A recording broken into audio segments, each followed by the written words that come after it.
Students, today we are going to learn about solid, liquid and gases. What do you mean by solid, liquid and gases? There are some points so that we can recognize whether a particular thing is solid, liquid or gas. And the first point is definite shape and definite volume. What it means? It means that suppose I have this cube. This is particular, this is definite shape, having definite shape, and volume means when you placed on anything, it covers the same area. That means it has definite shape and definite volume. So that solids have, in solids, the substance have definite shape and definite volume. Now the next is no compressibility. What is mean?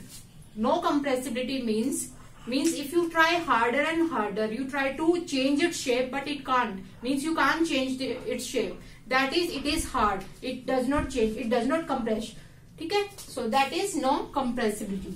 Third is rigid or hard. As I told you, since it is very having definite shape and definite volume, so it is very hard or means rigid. Another term is rigid. Rigid means hard. That it is very hard. And the last is forces of attraction. What does this mean? Forces of attraction means suppose these are the molecules in a particular thing. Suppose in cube these are the molecules and they are so tightly packed. Means they do not have any space in between them. So forces of attraction are stronger.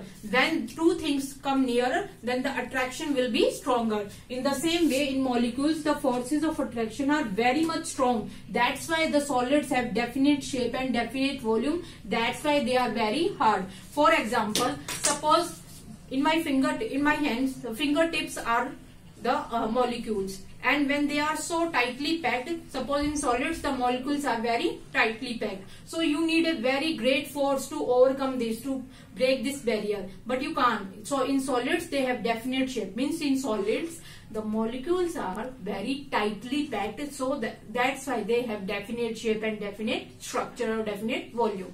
Clear? Now in another term, in liquids, these are the 4 points that how we can differentiate whether a particular thing is solid or liquid. But in liquids, they have no definite shape but take the shape of container. What does this mean? Suppose I have this bottle and it is half filled with water. You can see? No. Now you can pour it in another bowl or water or vessel. The water can change the shape of that container. Means liquid can take the shape of that container easily, although they don't have any particular shape.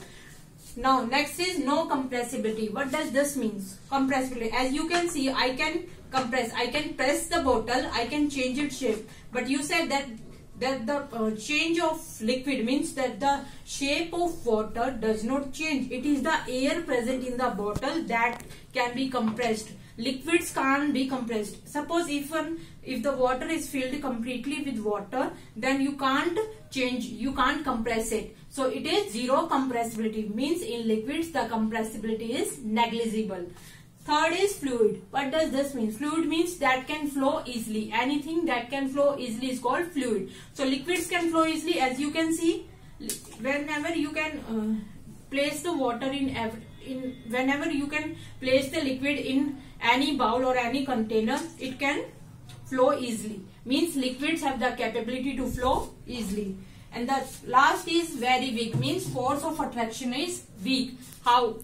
Suppose in solids the molecules are tightly closed, but in liquids the molecules are slightly moving. As you can see in the diagram, these are the molecules, and in liquids they are slightly, means they have somewhat gap in between them. That's why they can easily move.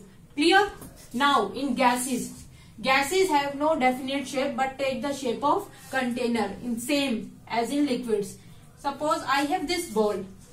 As you can see, it is neither solid, means you can compress it. It has air in it. That means, as you know, air is a mixture of many gases and we can compress air. That's why air today CNG is stored in high cylinders due to high pressure.